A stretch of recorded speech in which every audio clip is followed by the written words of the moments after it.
ಜೀನಾಗೆ ಸಂಪಾದಕತ್ವದಲ್ಲಿ ಜಿಎನ್ಎಸ್ news Sagar ಸುತ್ತದ ಆಚೆ ಈಚೆ ಸೋಮವಾರದ ನ್ಯೂಸ್ ಅಪ್ಡೇಟ್ಗೆ ತಮಗೆ ಸ್ವಾಗತ.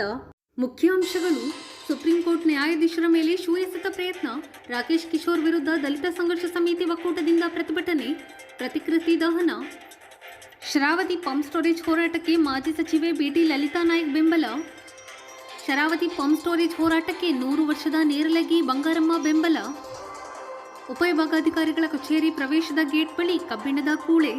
ಈಗ ಸುದ್ದಿಯ ವಿವರ. ಸುಪ್ರೀಂ ಕೋರ್ಟ್ ಮುಖ್ಯ ನ್ಯಾಯಮೂರ್ತಿಗಳಾದ ಬಿಆರ್ ಗವಾಯಿ ಅವರ ಮೇಲೆ ಶೂ ಎಸೆಯಲು ಪ್ರಯತ್ನಿಸಿದ ನ್ಯಾಯವಾದಿ ರಾಕೇಶ್ ಕಿಶೋರ್ ಅವರನ್ನು ಗಡೀಪಾರು ಅಥವಾ ಕಠಿಣ ಶಿಕ್ಷೆ ವಿಧಿಸುವ ಜೊತೆಗೆ ಇವರ ಹಿಂದೆ ಯಾರ್ಯಾರು ಇದ್ದಾರೆ ಎನ್ನುವುದನ್ನು ತನಿಖೆ ನಡೆಸಿ ಉಗ್ರ ಶಿಕ್ಷೆ ನೀಡುವಂತೆ ಒತ್ತಾಯಿಸಿ ಸೋಮವಾರ ದಲಿತ ಸಂಘರ್ಷ ಸಮಿತಿಗಳ ಒಕ್ಕೂಟ ಹಾಗೂ ಪ್ರಗತಿಪರ ಸಂಘಟನೆಗಳ ಒಕ್ಕೂಟದಿಂದ ಉಪವಿಭಾಗಾಧಿಕಾರಿಗಳ ಕಚೇರಿ ಎದುರು ಪ್ರತಿಭಟನೆ ನಡೆಸಲಾಯಿತು. ಪ್ರತಿಭಟನೆ ಉದ್ದೇಶಿಸಿ ಲಕ್ಷ್ಮಣ್ ಸಾಗರ್, ನಾಗರಾಜ್, ನಟರಾಜ್ ಗೇರ್ಬೀಸ್, ರೇವಪ್ಪ ಹೊಸಕೊಪ್ಪ, ಲಲಿತಮ್ಮ ಇನ್ನಿತರರು ಮಾತನಾಡಿದರು. ಪ್ರತಿಭಟನೆಯಲ್ಲಿ ಅಣ್ಣಪ್ಪ ಕೆಳದಿಪುರ, ಶಿವಾನಂದ್ ಕುಗ್ವೆ, ರಂಗಪ್ಪ ಹೊನ್ನೇಸರ, ನಾರಾಯಣ ಮಂಡಗಳಲೆ, ಗಣಪತಿ ಇರುವಕ್ಕಿ, ಮಧುಮಾಲತಿ, ಎಲ್ ಚಂದ್ರಪ್ಪ, ನಾರಾಯಣ ಅರಮನೆಕೇರಿ, ಸರಸ್ವತಿ ನಾಗರಾಜ್, ಮರಿಯಾಲೀಮಾ ಇನ್ನಿತರರು ಹಾಜರಿದ್ದರು. ಸ್ನೇಹಿತರೆ, ಈ ದಿನ ಏನು ಈ ದೇಶದ ಸುಪ್ರೀಂ ಕೋರ್ಟ್ ನ್ಯಾಯಾಧೀಶರ ಮೇಲೆ ಒಬ್ಬ ಮನು ಸಂಸ್ಕೃತಿ ಉಳ್ಳಂತಹ ಒಬ್ಬ ವಕೀಲ ರಾಕೇಶ್ ಕಿಶೋರ್ ಎಂಬ ಒಬ್ಬ ವಕೀಲ ಒಂದು ಕೋರ್ಟ್ ಕಲಾಪದ ವೇಳೆಯಲ್ಲೇ ನ್ಯಾಯಾಧೀಶರ ಪೀಠಕ್ಕೆ ಶೂವನ್ನು ಎಸೆತಾನೆ. ಇದು ಈ ದೇಶದ ದೊಡ್ಡ ದುರಂತ. ಯಾಕಂದರೆ ಇವತ್ತು ನ್ಯಾಯಾಂಗದ ಮೇಲೆ ಎಲ್ಲರೂ ಒಂದು ವಿಶ್ವಾಸನ ಇಡಬೇಕಾಗತ್ತೆ. ಯಾಕೆ ನಾವು ಇವತ್ತು ಕೋರ್ಟಿಗೆ ಹೋಗ್ತೀವಿ, ಕೋರ್ಟಿಗೆ ಹೋಗ್ಬೇಕಾದ್ರೆ ಚಪ್ಪಲಿ ಬಿಟ್ಟು ಒಳಗೆ ಹೋಗ್ತೀವಿ. ಯಾಕೆ? ಒಂದು ನ್ಯಾಯಾಂಗದ ವ್ಯವಸ್ಥೆ ಅದು ಒಂದು ದೇವಸ್ಥಾನ ಇದ್ದಂಗೆ. ಒಂದು ನ್ಯಾಯಾಂಗ ಅಂದರೆ ಒಂದು ದೇವಸ್ಥಾನ ಇದ್ದಂಗೆ. ಅಂಥ ಒಂದು ಪೀಠದಲ್ಲಿ ಕೂತಿರ್ತಕ್ಕಂಥ ನ್ಯಾಯಾಧೀಶರ ಮೇಲೆ ಒಬ್ಬ ಅವನು ಕೂಡ ನ್ಯಾಯವಾದಿನೇ. ಒಬ್ಬ ನ್ಯಾಯವಾದಿ ಆದನು ಒಬ್ಬ ನ್ಯಾಯಾಧೀಶರಿಗೆ ಅಂದರೆ ಶೂವನ್ನು ಎಸಿತಾನೆ ಅಂದರೆ ಈ ಪ್ರಜಾಪ್ರಭುತ್ವ ವ್ಯವಸ್ಥೆ ಏನಾಗ್ತದೆ ಇವತ್ತಿನ ವ್ಯವಸ್ಥೆ? ಅಂದರೆ ಇವತ್ತು ಎಲ್ಲಿ ಏನು ಮನುವಾದಿಗಳ ಒಂದು ಸಂಸ್ಕೃತಿಯಲ್ಲಿ ಇವತ್ತು ಉಲ್ಬಣ ಆಗ್ತಾ ಇದೆ. ಹಾಗಾಗಿ ಈ ಒಂದು ಘಟನೆಯನ್ನು ಖಂಡಿಸಿ ಅವನ ಪ್ರತಿಕೃತಿ ರಾಕೇಶ್ ಕಿಶೋರ್ ಅನ್ನೊಬ್ಬ ಪ್ರತಿಕೃತಿಯನ್ನು ಇವತ್ತು ಸಾಗರವುಡ್ ಸರ್ಕಲಲ್ಲಿ ದಹನ ಮಾಡಿದ್ದೀವಿ. ಅದಲ್ಲದೆ ಸಾಗರ AC ಅವರ ಮೂಲಕ ರಾಷ್ಟ್ರಪತಿಗಳಿಗೆ ಅವನ ಮೇಲೆ ಉಗ್ರವಾದ ಕ್ರಮ ಕೈಗೊಳ್ಳಬೇಕು, ಆತನ ಈ ದೇಶದಿಂದ ಗಡೀಪಾರು ಮಾಡಬೇಕು ಅಂತ ಹೇಳಿ ಒಂದು ಮನವಿಯನ್ನು ಕೊಟ್ಟಿದ್ದೀವಿ. ಯಾಕಂದರೆ ಈ ಮನು ಸಂಸ್ಕೃತಿ ಉಳ್ಳಂತಹ ಇಂಥ ವ್ಯಕ್ತಿ ಇನ್ನೂ ಎಷ್ಟು ಜನ ಇವರಿಂದ ಇದ್ದಾರೆ ಅದನ್ನ ಸೂಕ್ಷ್ಮವಾಗಿ ನಿಷ್ಪಕ್ಷಪಾತವಾಗಿ ತನಿಖೆ ಮಾಡಿ ಅವ್ರ ಹಿನ್ನೆಲೆ ಉಳ್ಳಂಥ ಎಲ್ಲರನ್ನೂ ಕೂಡ ಅವ್ರ ಮೇಲೆ ಕ್ರಮ ತಗೊಂಡು ಅವ್ರನ್ನ ಕಠಿಣ ಶಿಕ್ಷೆಗೆ ಗುರಿಪಡಿಸಬೇಕು ಅಂತ ಮಾತನ್ನು ಕೂಡ ಹೇಳ್ತಿದ್ದೇನೆ. ಒಮ್ಮೆ ಈ ಏನು ಕೇಂದ್ರ ಸರ್ಕಾರ ಇದನ್ನು ನಿರ್ಲಕ್ಷ್ಯ ವಹಿಸಿದರೆ ಇನ್ನು ಮುಂದೆ ಈಗೇನು ಸಾಂಕೇತಿಕ ಹೋರಾಟ ಮಾಡಿದ್ದೀವಿ, ಇನ್ನೂ ಹೆಚ್ಚಿನಾಗಿ ಇಡೀ ರಾಜ್ಯಾದ್ಯಂತ ಹೋರಾಟ ಮಾಡಿ ಸಾಗರವನ್ನು ಬಂದ್ ಕರೆ ಕೊಡ್ತೀವಿ ಅನ್ನೋ ಮಾತನ್ನು ಕೂಡ ಹೇಳ್ತಿದ್ದೇನೆ. ಜೊತೆಗೆ ಆತನ ಏನು ಈ ಘಟನೆಯನ್ನು ನಡೆದಿದೆ, ಈ ಘಟನೆಯ ಕಾರಣಕರ್ತಾದಂಥ ರಾಕೇಶ್ ಕಿಶೋರ್ ಅವರ ಮೇಲೆ ಈಗ ಮಧ್ಯಾಹ್ನ 3 ಗಂಟೆಗೆ ಸರಿಯಾಗಿ ಈಗೇನು ಪ್ರಗತಿಪರ ಸಂಘಟನೆ ಮತ್ತು ದಲಿತ ಸಂಘರ್ಷ ಸಮಿತಿ ಒಕ್ಕೂಟದಿಂದ ಇವತ್ತು ಸಾಗರ ಪೇಟೆ ಠಾಣೆಗೆ ವರ್ಗದಲ್ಲಿರ್ತಕ್ಕಂಥ ಎಲ್ಲರನ್ನೂ ನಾವು ಗುರುತಿಸಬಹುದು ಅಂತ ಹೇಳಿಬಿಟ್ಟು ಈ ಮನುವಾದಿಗಳು ಮಾಡಿರ್ತಕ್ಕಂಥ ಒಂದು ದೊಡ್ಡ ಸಂಚಿನ ಹುನ್ನಾರಾಗಿದೆ. ಈ ಸಂಚನ್ನು ಅಡಗಿಸಲಿಕ್ಕೆ ಈ ಕೃತ್ಯವನ್ನು ಮಾಡಿ ಅವನು ಇನ್ನು ವಿಕೃತಿ ಬೆಳೆದಿದ್ದಾನೆ. ಅದಾದ ನಂತರನೇ ಇನ್ನೊಬ್ಬ ವಕೀಲ ಅಂಬೇಡ್ಕರ್ ಸಂವಿಧಾನ ಬಂದಿಲ್ಲ, ಅದು ಸುಳ್ಳು, ಅವನೊಬ್ಬ ಕೊಳಕ ಅಂತ ಹೇಳ್ಬಿಟ್ಟು ಬಂದಿದ್ದಾರೆ. ಈ ರೀತಿ ಮನಸ್ಥಿತಿ ಇರ್ತಕ್ಕಂಥವ್ರು ಈ ದೇಶವನ್ನು ಆಳುತ್ತಾ ಇದ್ದಾರೆ. ಆದ್ರೆ ಅವ್ರು ತಿಳ್ಕೊಂಡಿದ್ದಾರೆ ಯಾರು ಈ ಒಂದು ಕೃತ್ಯವನ್ನ ಖಂಡಿಸಲ್ಲ, ಎಲ್ಲ ಸತ್ತೋಗ್ಬಿಟ್ಟಿದ್ದಾರೆ. ಅವ್ರನ್ನ ನಾವು ಈ ರೀತಿ ಕುಗ್ಸಿದ್ರೆ ಅವರು ಮೇಲೆ ಹೇಳೋದಿಲ್ಲ, ಅವ್ರು ಹೇಗಾದ್ರೂ ಮಾಡಿ ಸದೆ ಪಡಿಬೇಕು ಅಂತೇಳಿ ಅವರ ಮನಸ್ಸಲ್ಲಿ ಬಂದ್ಬಿಟ್ಟಿದೆ.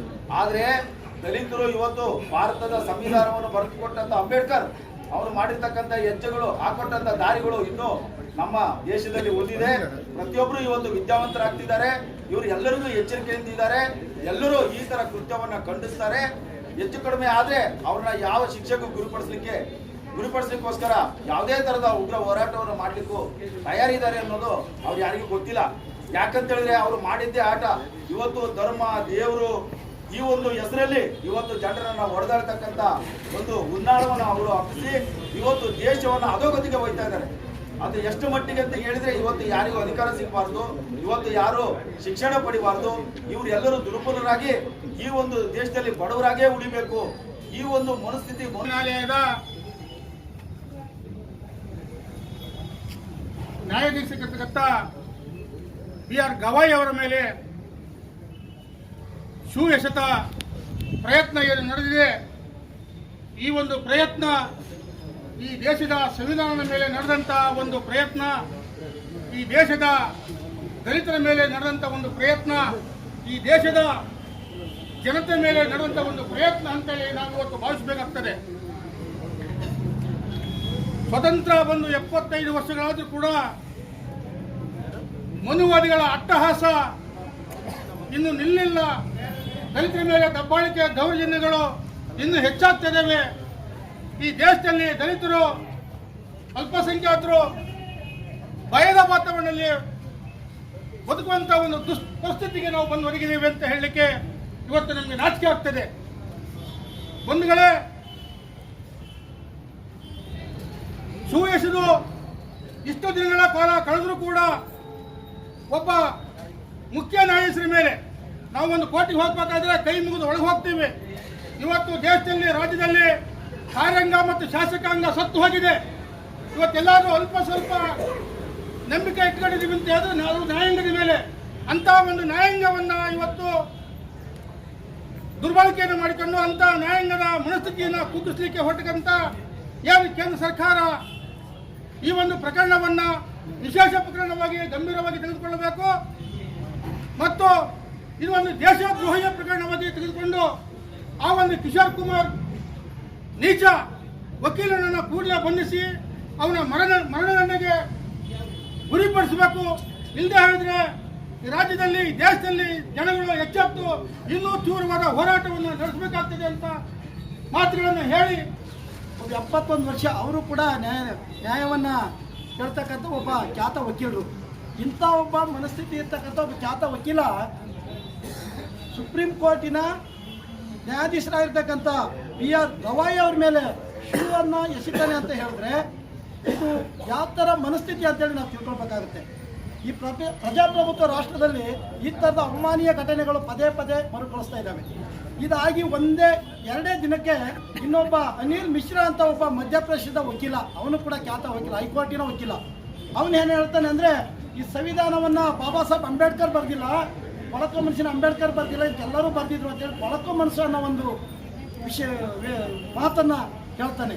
ಅಂತನಿಗೆ ಅಂತ ಒಬ್ಬ ಒಕ್ಕೂಟ ಮತ್ತು ಮಲೆನಾಡ ಹೋರಾಟ ಸಮಿತಿಯ ಒಕ್ಕೂಟ, ಪ್ರಗತಿಪರ ಒಕ್ಕೂಟ ಮತ್ತು ಎಲ್ಲ ಮಹಿಳಾ ಒಕ್ಕೂಟಗಳು ಕೂಡ ಈ ಘಟನೆಯನ್ನ ನಾವು ಖಂಡಿಸ್ತೇವೆ. ಆ ವಕೀಲ ಒಂದು ನೆಪ ಮಾತ್ರ ಅಂತ ಅನ್ಕೋತೀವಿ. ಯಾಕೆಂದ್ರೆ ಮನುವಾದ, ಈ ಮೂಲಭೂತವಾದಿಗಳು ಇನ್ನೂ ಜೀವಂತ 75 ವರ್ಷಗಳಾದರೂ ಜೀವಂತವಾಗಿ ಉಳಿದಿದ್ದಾವೆ ಅನ್ನೋದಕ್ಕೆ ಇದೊಂದು ಘಟನೆ ಸಾಕ್ಷಿ. ನಾನು ಪ್ರಾರಂಭದಲ್ಲಿ ನಾವು ಒಂದು ಮೌನಾಚರಣೆಯನ್ನು ಮಾಡಿದ್ವಿ. ಒಬ್ಬ IPS ಅಧಿಕಾರಿ ಆತ್ಮಹತ್ಯೆಯನ್ನು ಮಾಡಿಕೊಂಡಿದ್ದಕ್ಕೆ ಏನು ಕಾರಣ ಅನ್ನೋದಕ್ಕೆ 8 ಪುಟಗಳ ಡೆತ್ ನೋಟನ್ನು ಬರೆದಿಟ್ಟಿದ್ದಾರೆ ಅಂದರೆ ಎಷ್ಟು ನೊಂದಿರ್ಬೋದು. ಅವನೊಬ್ಬ IPS ಅಧಿಕಾರಿ ಆದರೂ ಅವನ ಆತ್ಮಹತ್ಯೆಗೆ ಶರಣಾಗಿದ್ದಾನೆ. ಈ ಜಾತಿ ವ್ಯವಸ್ಥೆಯ ಒಂದು ವಿಷವರ್ತುಲ ಅಂತಕ್ಕಂಥದ್ದನ್ನು ನಾವು ತಿಳ್ಕೋಬೇಕಾಗಿದೆ. ಇವತ್ತು ನಾನು ಮೊದಲನೇದಾಗಿ ಲಕ್ಷ್ಮಣ್ ಮಾತಾಡಿದ್ವಿ, ಇದು ಒಂದು ಸಮಾಜದ ಒಂದು ಮಾರಕವಾಗಿರ್ತಕ್ಕಂಥ ಘಟನೆ. ನಮ್ಮ ಸಾಗರ ತಾಲೂಕಿನ ಎಲ್ಲ ಒಕ್ಕೂಟಗಳ DSS ಸಂಘಟನೆಗಳ ಹಲವಾರು ಇದ್ದಾವೆ, ಹಲವಾರು ಭಿನ್ನಾಭಿಪ್ರಾಯಗಳಿದೆ.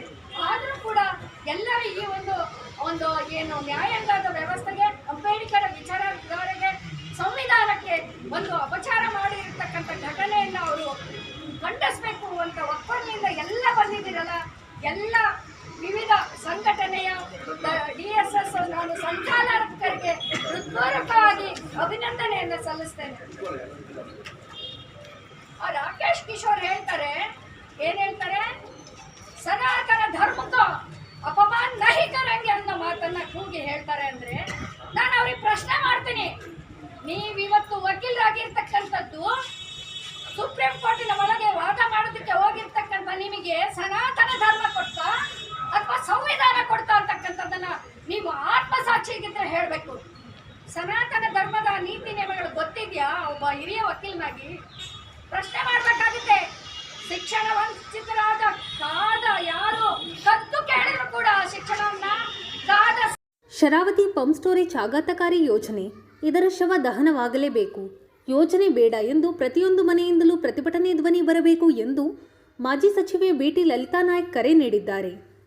ಸಾಗರದ ಉಪವಿಭಾಗಾಧಿಕಾರಿಗಳ ಕಚೇರಿ ಎದುರು ಸೋಮವಾರ ಶಿವಮೊಗ್ಗ ಜಿಲ್ಲಾ ರೈತ ಸಂಘ ಶರಾವತಿ ಪಂಪ್ ಸ್ಟೋರೇಜ್ ಯೋಜನೆ ವಿರೋಧಿಸಿ ಹಮ್ಮಿಕೊಂಡಿರುವ 10ನೇ ದಿನದ ಹೋರಾಟದಲ್ಲಿ ಪಾಲ್ಗೊಂಡು ಅವರು ಮಾತನಾಡುತ್ತಿದ್ದರು. ರಾಜ್ಯ ರೈತ ಮೋರ್ಚಾದ ಪ್ರಮುಖರಾದ ಪ್ರಸನ್ನ ಕೆರೆಕೈ ಮಾತನಾಡಿದರು. ರೈತ ಸಂಘದ ಜಿಲ್ಲಾಧ್ಯಕ್ಷ ದಿನೇಶ್ ರವಾಳ, ಪ್ರಮುಖರಾದ ಅಖಿಲೇಶ್ ಚಿಪ್ಲಿ, ಮಲ್ಲಿಕಾರ್ಜುನ್ ಹಕ್ರೆ, ಗಣಪತಿ ಹೆನಗೆರೆ, ರಮೇಶ್ ಕೆಳದಿ, ಭದ್ರೇಶ್ ಬಾಳಗೋಡು, ಡಾಕ್ಟರ್ ರಾಮಚಂದ್ರಪ್ಪ, ಕಬಸೆ ಅಶೋಕ್ ಮೂರ್ತಿ, ಸ್ವಾಮಿಗೌಡ ಇನ್ನಿತರರು ಈ ಸಂದರ್ಭದಲ್ಲಿ ಹಾಜರಿದ್ದರು. ನಮ್ಮನ್ನು ನಾವು ಇಷ್ಟೊಂದು ತೆತ್ಕೋಬೇಕಾ? ಏನು ಕರೆಂಟ್ ಹೆಚ್ಚೋ, ಏನು ಮನುಷ್ಯನ ಜೀವ ಹೆಚ್ಚೋ ಅಥವಾ ನಾಡು ಹೆಚ್ಚೋ ಅನ್ನೋದನ್ನ ನಾವು ಇವತ್ತು ಆಲೋಚನೆ ಮಾಡುವಂತ ಕಾಲ ಬಂದಿದೆ. ಬಂಧುಗಳೇ, ಏನಿದ್ರೂ ಕೂಡ ನಾಗರಿಕತೆಗೆ ಒಂದು ಇತಿಮಿತಿ ಇದೆ. ಎಲ್ಲಿವರೆಗೆ ಅಂದ್ರೆ ನಾವು ಎಷ್ಟು ಬೇಕೋ ಅಷ್ಟನ್ನೇ ಬಳಸ್ಕೋಬೇಕಾಗಿದೆ. ಇವತ್ತೇನಾದ್ರೂ ಈ ಪ್ರಾಜೆಕ್ಟ್ ಯೋಜನೆ ಜಾರಿಗೆ ಬಂತು ಅಂತ ಇಟ್ಕೊಳ್ಳಿ, ಇನ್ನೂ ಏನೂ ಆಗಿಲ್ವಂತೆ, ಮೊದಲು ಎಲ್ಲೋ ಒಂದು ಸ್ವಲ್ಪ ಪ್ರಾಥಮಿಕ ಹಂತದಲ್ಲಿ ಎಸ್ ಅಂದಿದ್ದಾರೆ ಅಂತಂದ್ರು. ಮುಂದೆ ಇದು ಆಗ್ಬಾರ್ದು. ಯಾಕೆ ಅಂತಂದ್ರೆ ಪ್ರಾಣಿಗಳಿಗೆ ಅಷ್ಟೇ ಅಲ್ಲ, ಮನುಷ್ಯರಿಗೆ ಅಷ್ಟೇ ಅಲ್ಲ, ಇಡೀ ಪರಿಸರ, ಯಾವ ಮರ ಗಿಡಗಳು ಕೂಡ ಇಲ್ಲಿ ಸಸ್ಯ ಸಂಪತ್ತು, ಕಾಡು ಬೆಟ್ಟ ಏನು ಕೂಡ ಉಳಿಯುವಂತಹದ್ದಿಲ್ಲ. ಈ ಭಾಗನೇ ಸಂಪೂರ್ಣವಾಗಿ ನಾಶ ಆಗತ್ತೆ. ಇದನ್ನ ತಜ್ಞರು ಹೇಳ್ತಾರೆ. ಯಾಕೆಂದ್ರೆ ನಾವು ತಜ್ಞರು ಅಲ್ದಿದ್ರು ಕೂಡ ಜನಸಾಮಾನ್ಯರು ಕೂಡ ಅರ್ಥ ಮಾಡ್ಕೋಬಹುದು. ಇಷ್ಟು ದೊಡ್ಡ ಪ್ರಾಜೆಕ್ಟ್ ಅನ್ನ ಇದು ಭಾರ ಹೊರೋದಿಲ್ಲ. ಈ ಒಂದು ಪಶ್ಚಿಮ ಘಟ್ಟದ ಎಲ್ಲವೂ ಕೂಡ ನಾಶ ಮಾಡೋದಕ್ಕೆ ಇದು ಮೂಲ ಕಾರಣ ಆಗಿದೆ. ಆದ್ರಿಂದ ಎಲ್ಲ ವಿದ್ಯಾರ್ಥಿ ಸಂಘಟನೆಗಳು, ದಲಿತ ಸಂಘಟನೆಗಳು, ರೈತ ಸಂಘಟನೆ, ಮಹಿಳಾ ಸಂಘಟನೆಗಳು, ಇವತ್ತು ಏನೇನಿದಾವೆ ಪ್ರತಿಯೊಂದು ಸಂಘಟನೆಗಳು ಕೂಡ ಇಲ್ಲಿ ಸೇರ್ಕೋಬೇಕಾಗಿದೆ. ಇದು ಇನ್ನು 15ನೇ ತಾರೀಕಿನ ತನಕ ಈ ರೀತಿಯಾಗಿ ಇಲ್ಲಿ ಕೂತಿದ್ದಾರೆ. ಬಹಳ ಕಡಿಮೆ ಜನ ಇದ್ದಾರೆ ಅಂತ ದಯವಿಟ್ಟು ತಿಳ್ಕೋಬಾರ್ದು. ಅಲ್ಲಿರೋರು ಕೂಡ ಬೇರೆಯವರು ಕೂಡ ಇದ್ರ ಬಗ್ಗೆ ಚಿಂತನೆ ಮಾಡ್ತಿದ್ದಾರೆ ಅಂತ ನಾನು ಭಾವಿಸಿದ್ದೀನಿ. ಯಾಕೆ ಇವತ್ತೇನೋ ಗಂಡಾಂತರಕ್ಕೆ ಸಿಕ್ಕೊಂಡಿದ್ದಾರೆ, ಯಾವುದೋ ಒಂದು ಏನು ಬರ್ತಾ ಇದೆ, ಅದನ್ನ ನಾವು ತಡೆಗಟ್ಟಬೇಕು ಅನ್ನುವಂಥದ್ದು ಎಲ್ಲರ ಮನಸ್ಸಿನಲ್ಲಿ ಬರಬೇಕು. ಅವ್ರಿಗೆ ಎಷ್ಟೇ ವಯಸ್ಸಾಗಿರ್ಬೋದು, ಯಾರೇ ಆಗಿರ್ಬೋದು, ಯಾವ ಪಾರ್ಟಿಯವರೇ ಆಗಿರ್ಬೋದು, ಇಲ್ಲೇ MLA ಅವರು ಬರಬೇಕು, ಶಾಸಕರು ಬಂದು ಇದ್ರ ಬಗ್ಗೆ ಗಮನ ಹರಿಸಬೇಕು, MP ಅವರು, ಜನಪ್ರತಿನಿಧಿಗಳು, ತಾಲೂಕ್ ಪಂಚಾಯತಿ, ಜಿಲ್ಲಾ ಪಂಚಾಯತಿಯವರು ಮತ್ತು ಪುರಸಭೆಯರು, ಎಲ್ಲಿ ಅವರೆಲ್ಲ ಪೌರ ಕಾರ್ಮಿಕರು ಕರೀರಿ, ಅವ್ರ ಮುಖಂಡರು ಕರೀರಿ, ಅವರೆಲ್ಲ ಕೂಡ ಬರಬೇಕಾಗ್ತದೆ. ಎಲ್ಲರೂ ಇವತ್ತು ಒಗ್ಗಟ್ಟಿನಿಂದ ಇದನ್ನ ಎದುರಿಸಬೇಕು. ಇದು ಒಬ್ಬಿಬ್ಬರ ಮಾತಿಗೆ ಆಗುವಂಥದ್ದಲ್ಲ. ಇದು ಬಹಳ ಬಹಳ ದೊಡ್ಡ ಪ್ರಾಜೆಕ್ಟ್ ಇದೆ. ಇದರಲ್ಲಿ ಎಷ್ಟೋ ಜನ ಈಗಾಗಲೇ ಏನೇನೋ ಮಾಡ್ಕೊಂಡಿರ್ಬಹುದು. ಅದು ಯಾವಾಗಲೂ ಕೆಲವರು ಇರ್ತಾರೆ, ಯಾರ ಹೆಣ ಇರುತ್ತೆ ಆ ಹೆಣದಲ್ಲಿ ಆ ಬಿಸಿಯಲ್ಲಿ ಬೇಕಾದ್ರೆ ತಮ್ಮ ಬೆಳೆ ಬೇಯಿಸ್ಕೊಳ್ತಾರೆ. ಆದ್ರಿಂದ ನೋಡಿ, ಆ ಪ್ರಾಜೆಕ್ಟ್ ಹೆಣ ಇದು ಬೇರೆ ಯಾವುದೋ ಹೆಣ ಅಲ್ಲ. ಈ ಪ್ರಾಜೆಕ್ಟ್ ಅನ್ನ ಈ ರೀತಿಯಾಗಿ ನೀವು ನಾಶ ಮಾಡೋಣ, ನೀವು ಬನ್ನಿ ಅಂತ ಇಲ್ಲಿಟ್ಟಿರುವಂತಹ ಈ ಏನು ಒಂದು ಸಾಂಕೇತಿಕವಾಗಿ ಈ ಪ್ರಾಜೆಕ್ಟ್ ಅನ್ನ ಸುಡುವಂತ ಅಥವಾ ಹೆಣ ಮಲಗಿಸಿದರೆ, ಇದು ಈ ರೀತಿಯಾಗಿ ಅದನ್ನ ನಾವು ನಾಶ ಮಾಡದೇ ಇದ್ರೆ ಈ ನಾಡು ಉಳಿಯೋದಿಲ್ಲ. ಆದ್ರಿಂದ ಇದನ್ನ ನಾವು, ಯಾಕೆಂದ್ರೆ ಇವತ್ತು ಎಲ್ಲೆಲ್ಲಿ ಪ್ರಾಜೆಕ್ಟ್ಗಳಾಗಿದ್ದಾವೆ ಅಲ್ಲೆಲ್ಲ ಬೇಡ ಅಂತಲೇ ಹೇಳಿರೋದು ಎಲ್ಲರೂ. ಆದ್ರೆ ನಮ್ಮ ನಾಗರಿಕತೆ ಎಷ್ಟು ಹೆಚ್ಚುತ್ತಾ ಇದೆ ಅಂದ್ರೆ ಅದ್ರ ಭರಾಟೆನಲ್ಲಿ ನಾವು ಎಲ್ಲವನ್ನು ಕೂಡ ಮರ್ತು ಬಿಡ್ತಾ ಇದ್ದೀವಿ. ನಾನೊಂದ್ ಕಡೆ ಹೋಗಿದ್ದೆ, ಆ ಜನ ಒಂದು 15-20 ಎಕರೆ ಜಾಗನ ಒಳ್ಳೆ ಹಸನಾಗಿ ಪೈರು ಬೆಳೆದ ಕಡೆ ಎಲ್ಲ ಆಗ್ತಿರೋದೇ. ಅದಕ್ಕೇನೆ ನೋಡಿ, ಪ್ರಾಣಿಗಳು ಎಲ್ಲಿ ಹೋಗ್ಬೇಕು? ಪ್ರಾಣಿಗಳು ಬಂದು ಊರೊಳಗೆ, ನೀವು ಊರಿನ ಕಾಡನ್ನೇ ನೀವು ನಾಶ ಮಾಡಿದ್ರೆ, ಕಾಡು, ನಮ್ಮ ಬೆಟ್ಟ, ನಮ್ಮ ಏನೇ ನದಿಗಳು, ನಮ್ಮ ನಾಡು, ಪ್ರತಿಯೊಂದನ್ನು ಕೂಡ ಜೋಪಾನ ಮಾಡುವಂತಹ ಒಂದು ಕೆಲಸ ಇವತ್ತು ಈ ಪ್ರಜಾಪ್ರಭುತ್ವದಲ್ಲಿ ನಮ್ಮ ಮೇಲಿದೆ. ಹಿಂದೆ ರಾಜ ಮಹಾರಾಜರಿದ್ರು, ಅವ್ರು ಏನ್ ಹೇಳ್ತಾರೆ ಅದೇ ಏನಾಗಬಹುದು. ಮತ್ತೆ ದಾರಿ ಉದ್ದಕ್ಕೂ ಆ ಕಾರ್ಮಿಕರು ಕೆಲಸ ಮಾಡುವಾಗ ಆ ಸಾವಿರಾರು ಕಾರ್ಮಿಕರು ಅವರ ಕುಟುಂಬಗಳು ಬರ್ತಾವ. ಇಲ್ಲೇ ಜನ ಎಲ್ಲಿ ಹೋಗ್ಬೇಕಾಗ ಅವ್ರದೇ ರಾಜ್ಯ ಆಗತ್ತಾಗ ಏನು ಮಾಡಕ್ಕಾಗಲ್ಲ. ಯಾಕೆಂದ್ರೆ ಹೆಂಗೆ ಕೆಲಸ ಭರಾಟೆಯಿಂದ ನಡೆಯುತ್ತಂದ್ರೆ ನೀವು ಕಳೆದು ಹೋಗ್ತೀರಿ. ನಿಮ್ಮನ್ನು ಯಾರು ಈ ಕಡೆ ಭಾಗದವ್ರು ಯಾರು ಅಂತ ನಿಮಗೆ ಗುರುತಿಸಕ್ ಕೂಡ ಆಗಲ್ಲ. ಅಂಥ ಒಂದು ಜೋರಾದ ಕಾರ್ಯ ಈ ಕೆಲಸ, ಈ ಯೋಜನೆ. ಇದ್ರ ಎಲ್ಲವನ್ನ ಓದ್ಕೊಂಡ್ರೆ, ನೀವೆಲ್ಲ ಪಾಂಪ್ಲೆಂಟ್ ಕೊಟ್ಟಿರ್ತಾರೆ ನಿಮಗೆ, ಇಂಥ ಒಂದು ಕೆಲಸಕ್ಕೆ ಯಾರು ಕೂಡ ಜನಪ್ರತಿನಿಧಿಗಳು ಕೈ ಹಾಕಬಾರ್ದು, ಇದಕ್ಕೆ ಅವ್ರು ಸಹಿ ಮಾಡಬಾರ್ದು. ಕೇಂದ್ರ ಸರ್ಕಾರ ಆಗಿರ್ಬಹುದು, ರಾಜ್ಯ ಸರ್ಕಾರ ಆಗಿರ್ಬಹುದು, ಸರ್ಕಾರಗಳು ಆಗಕೂಡದು. ಅದಕ್ಕೆ ನಾವು ಬೇಕಾಗಿರ್ತಕ್ಕಂಥ ಎಲ್ಲ ತ್ಯಾಗದ ಹೋರಾಟಕ್ಕೆ ದಿನೇಶ್ ಶಿರ್ವಾಳ್ರವ್ರೆ ನಿಮ್ಮ ಮೂಲಕ ಸಿದ್ಧರಾಗಬೇಕು. ಅತ್ಯಂತ ನಡೀತಾ ಇರ್ತಕ್ಕಂಥ ಘಟನಾವಳಿಗಳನ್ನು ನಾವು ಖಂಡಿಸ್ತೇವೆ. ಶಾಸನ ಸಭೆಯಲ್ಲಿ ಚರ್ಚೆ ಮಾಡ್ತಾ ಇರ್ತಕ್ಕಂಥ ಸಂದರ್ಭದಲ್ಲಿ ಯೋಜನೆ ಬೇಕು ಅಂತೇಳಿ ಚರ್ಚೆ ಮಾಡಿರೋದನ್ನು ನಾವು ಕೇಳಿದ್ದೇವೆ, ನೋಡಿದ್ದೇವೆ. ಇದ್ರ ಬಗ್ಗೆ ನಿಜವಾದಂತ ಚರ್ಚೆ ಆಗದೆ ಏನು ಹಾನಿ ಆಗುತ್ತೆ, ಏನು ಲಾಭ ಆಗುತ್ತೆ, ಇದನ್ನ ಯಾಕೆ ಮಾಡಬೇಕು ಅಂತ ಹೇಳ್ತಕ್ಕಂಥದ್ದು ಜನರಿಗೆ ತಿಳುವಳಿಕೆ ಕೊಡದೆ ಜನರನ್ನು ಕತ್ತಲಲ್ಲಿಟ್ಟು ಇಡೀ ಪರಿಸರದ ಮೇಲೆ ಒತ್ತಡ ಮಾಡ್ತಕ್ಕಂತಹ, ಪಶ್ಚಿಮ ಘಟ್ಟದ ಮೇಲೆ ಒತ್ತಡ ಮಾಡ್ತಕ್ಕಂಥ ಈ ಯೋಜನೆ ಯಾವ ಕಾರಣಕ್ಕೂ ಕಾರ್ಯಸಾಧುವಲ್ಲ. ಯಾವುದೇ ವರದಿ ಬಂದಿರಲಿ, ಯಾವುದೇ ಅಪ್ರೂವಲ್ ಆಗಿರಲಿ, ಸರ್ಕಾರನೇ ಮಾಡೋದಲ್ಲ ಇವೆಲ್ಲ. ನೀವು ಕ್ಷಣಾರ್ಧದಲ್ಲಿ ಇದನ್ನು ವಾಪಸ್ ತಗೊಳ್ಳೋದಕ್ಕೆ ಅವಕಾಶ ಇದೆ. ಕರ್ನಾಟಕ ಸರ್ಕಾರ ನಾವು ಸೆಂಟ್ರಲ್ಲಿ ಕಳಿಸ್ಬಿಟ್ಟಿದೆ ಅಂತ ಹೇಳ್ತಿದ್ದಾರೆ. ಯಾಕೆ ಕಳಿಸಿದ್ದೀರಿ ಸೆಂಟ್ರಲ್ಗೆ? ವಾಪಸ್ ತಗೊಳ್ಳಿ. ನಮ್ಮೂರಿನ ಜನ ಒಪ್ತಾ ಇಲ್ಲ, ಈ ಭಾಗಕ್ಕೆ ಅನ್ಯಾಯ ಆಗ್ತಾ ಇದೆ, ಹಾನಿ ಆಗ್ತಾ ಇದೆ, ಇದೊಂದು ಒಳ್ಳೆ ಯೋಜನೆ ಅಲ್ಲ, ನಾವು ಇದನ್ನ ಮನಗಂಡಿದ್ದೇವೆ, ವಾಪಸ್ ತಗೊಂಡಿದ್ದೇವೆ ಅಂತೇಳಿ ಒಂದು ಸೆಂಟೆನ್ಸ್ನಲ್ಲಿ ವಾಪಸ್ ತಗೊಳ್ಳೋದಕ್ಕೆ ಅವಕಾಶ ಇದೆ. ಸೂಕ್ಷ್ಮವಾಗಿರ್ತಕ್ಕಂಥ ಕರ್ನಾಟಕ ಸರ್ಕಾರ ಈ ಯೋಜನೆಯನ್ನು ಕೈ ಬಿಡಬೇಕು. ಕೈ ಬಿಟ್ಟು ಮಲೆನಾಡಿನ ನೆಮ್ಮದಿಯನ್ನು ಕಾಪಾಡಬೇಕು ಅಂತೇಳಿ ಆಗ್ರಹ ಮಾಡ್ತಾ ಈ ಹೋರಾಟದ ಮೂಲಕ ನಾವು ನಿಮ್ಮ ಜೊತೆಗಿದ್ದೇವೆ. ಸಾಗರ ಉಪವಿಭಾಗಾಧಿಕಾರಿಗಳ ಕಚೇರಿ ಎದುರು ಸೋಮವಾರ ಶಿವಮೊಗ್ಗ ಜಿಲ್ಲಾ ರೈತ ಸಂಘ ಶರಾವತಿ ಪಂಪ್ ಸ್ಟೋರೇಜ್ ಯೋಜನೆ ವಿರೋಧಿಸಿ ಹಮ್ಮಿಕೊಂಡಿರುವ 10ನೇ ದಿನದ ಹೋರಾಟದಲ್ಲಿ ನೇರಗಲಿ ಗ್ರಾಮದ 100 ವರ್ಷದ ಬಂಗಾರಮ್ಮ ಪಾಲ್ಗೊಂಡು ಎಲ್ಲರ ಗಮನ ಸೆಳೆದರು. ಹೋರಾಟಕ್ಕೆ ಬೆಂಬಲ ಸೂಚಿಸಿ ರೈತ ಸಂಘ ಏರ್ಪಡಿಸಿರುವ ಸಹಿ ಸಂಗ್ರಹದಲ್ಲೂ ಅವರು ಹೆಬ್ಬೆಟ್ಟು ಒತ್ತುವ ಮೂಲಕ ಬೆಂಬಲ ಸೂಚಿಸಿದ್ದು ವಿಶೇಷವಾಗಿತ್ತು. ಸಾಗರ ಉಪವಿಭಾಗಾಧಿಕಾರಿಗಳ ಕಚೇರಿಗೆ ಪ್ರವೇಶ ಮಾಡುವ ಗೇಟ್ನ ಸ್ಲ್ಯಾಬ್ ಒಡೆದು ಕಬ್ಬಿಣದ ರಾಡ್ಗಳು ಎದ್ದು ವಾಹನ ಹಾಗೂ ಜನಸಂಚಾರಕ್ಕೆ ತೀವ್ರ ಅಡಚಣೆ ಉಂಟುಮಾಡಿದೆ. ಕಳೆದ 8 ದಿನಗಳ ಹಿಂದೆ ಸ್ಲ್ಯಾಬ್ ಒಡೆದು ಕಬ್ಬಿಣದ ರಾಡ್ ಹೊರಬಂದು ವಾಹನಗಳು ಪಂಕ್ಚರ್ ಆಗಿದ್ದು ಜನರ ಕಾಲಿಗೆ ಕಬ್ಬಿಣದ ರಾಡ್ ಹೊಕ್ಕು ಗಾಯವಾಗಿದೆ.